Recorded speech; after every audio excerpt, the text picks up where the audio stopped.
I went to qualify and lost all four feedback. That was pretty ideal.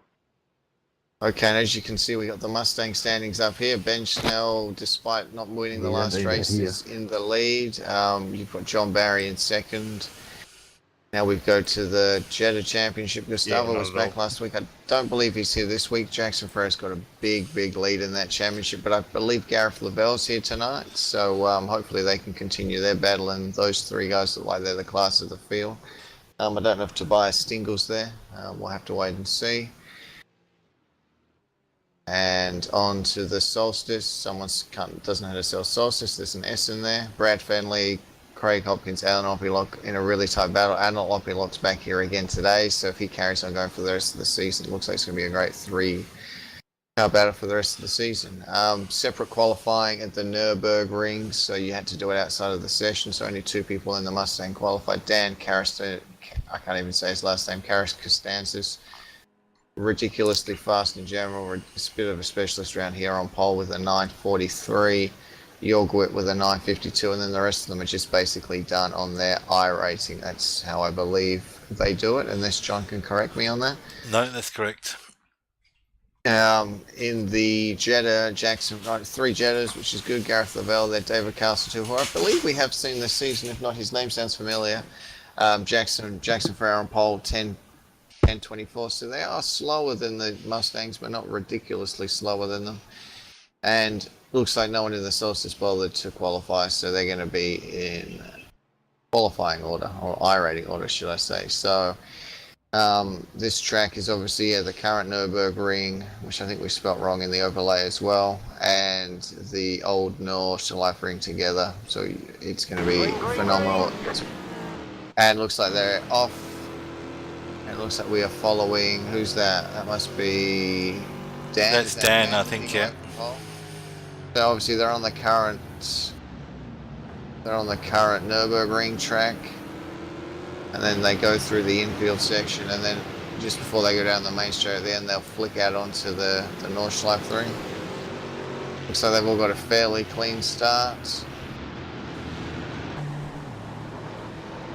Oh, that's a big accident. Looks like that was Mark Dahl, Troy McGraw, and was that Stephen Patmore, I think, all got involved in that? Done. Yep, I think all of them. Wow, so I didn't see what actually caused that, but that wasn't great. And you can see Dan and Ben very close together here. Looks like John Barry might have got away through that. Ignore some of the overlays on the left-hand side. We still obviously working on a few issues. You realise also, John, the test drive thing still shows up at the top and everything? Yeah, this is me completely panicking yesterday and not getting my act together. It does disappear eventually.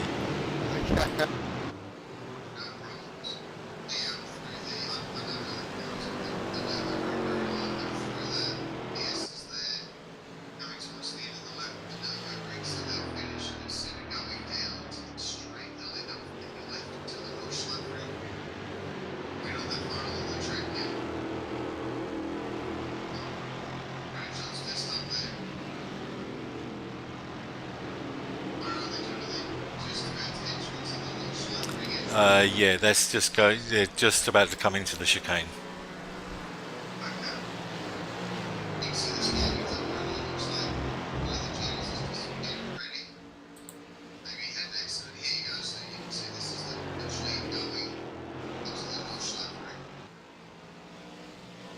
Big slide from Ben there.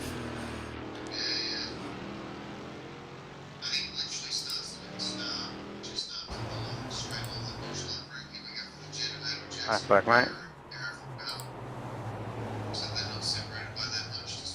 Oh! Wasn't much neck goes in that either. Whoa! That was a big Mustang crash there. We didn't see what happened there, but looks like a couple of Mustangs got caught out in that. Looks like that was probably Gary Fishwick, Wade Michael, and Jorgwit. And this section of the track's very, very technical. It's almost like a rally course. There's no room for error. You make one mistake and you're pretty much out of the race. That's what I remember my races like being here.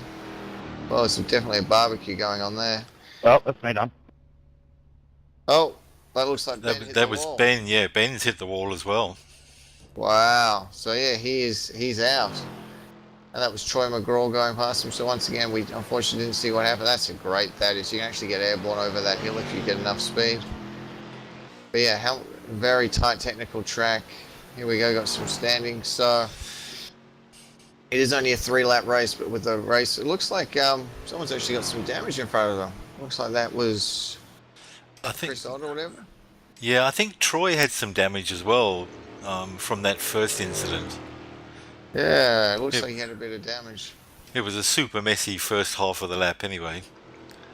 Yeah, I mean, I'm used to sort of a high attrition rate here, but I'm normally used to seeing that later on during the race as people lose it in this section. I've never really noticed people to lose it at the start of the race. Looks like the Solstice battle's a bit closer. Looks like they haven't had as many issues. But yeah, I've never actually been very good at this track. It's one of the few tracks I'll admit I actually cheat and put the mapping on so you can actually see where you need to turn and brake, because I just can't remember all 120 corners, but we won't tell the viewers that. Yeah, I'm pretty good here in a GT3 and the Kia, but I'm bloody useless in the Jetta. I don't know what it is. I just can't get I can't get the rhythm of the car around here. Well, I said it's a very, very unusual. I think that's actually the corner numbers on the side there. Is that what that number 94 means? Am I looking at something completely different? But iRacing's done a fantastic job scanning this. I mean, apparently from this, people have said this is pretty much exactly like driving in a real life, which you can actually do. You can actually hire a car and actually go around there. I've never done it, but I think it's on my bucket list. It looks like Brad Fenley's actually... Oh no, that's not Brad Fenley. Who's that? Coin Aton is right close up to Brad Fenley. Looks like Alan Opilock's pulled away, and looks like behind it Daniel Ash and Ivan Montoya are really close together as well. So, what's this place like for overtaking, Joe? Is it pretty easy or? In GT3s and other cars, it's not easy because the track's quite narrow. But you can line people up. There's a couple of good sections of straights where you can get alongside people. But you do need to be a little bit patient, and it's really difficult in multi-class.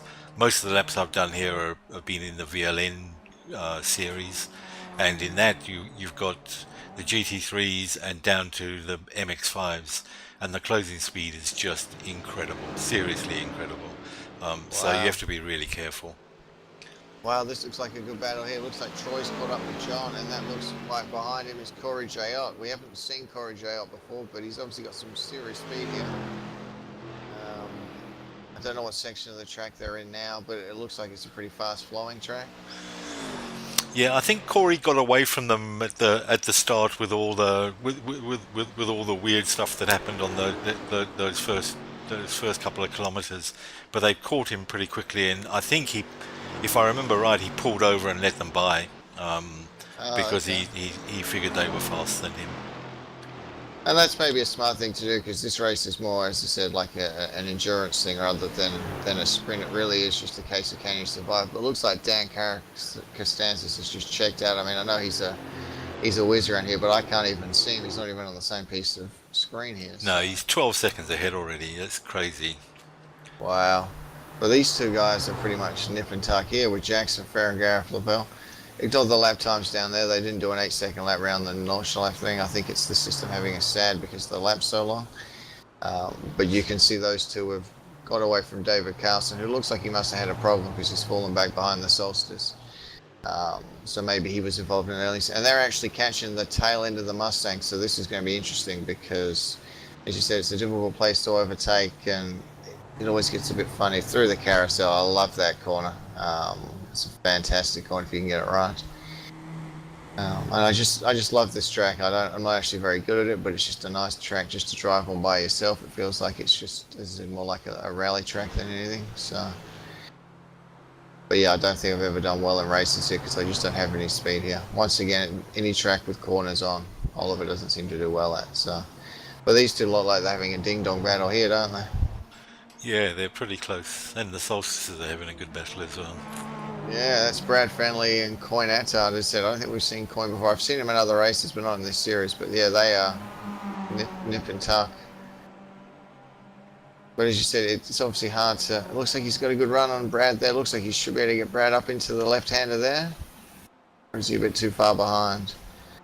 You might have to wait to the straights. I assume the slipstream here is going to be huge. If he waits to that back straight, I assume he can probably fly past them there.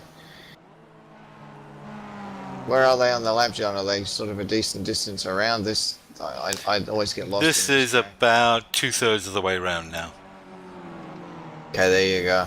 John's done a lot more laps around here than me. Most of my laps end up I start and then I crash and then I reset and I start again. So I don't know how many laps I've actually done. But yeah, those two are really close to those Mustangs. One of those Mustangs got some damage. But it's going to be interesting to see if those Mustangs will let them go, if they catch up to them, or if they'll battle them. They shouldn't really battle them being in different classes, but...